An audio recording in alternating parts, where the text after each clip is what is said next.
السلام عليكم، ازيكم عاملين ايه؟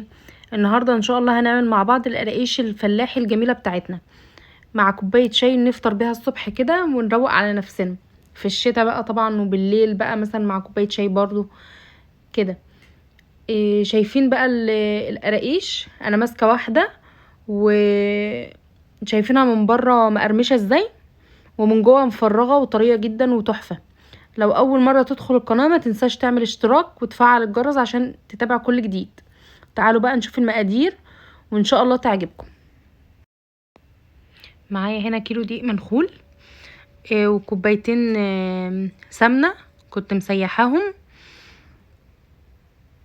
وكوبايتين لبن دافيين، ونص كوبايه سمسم،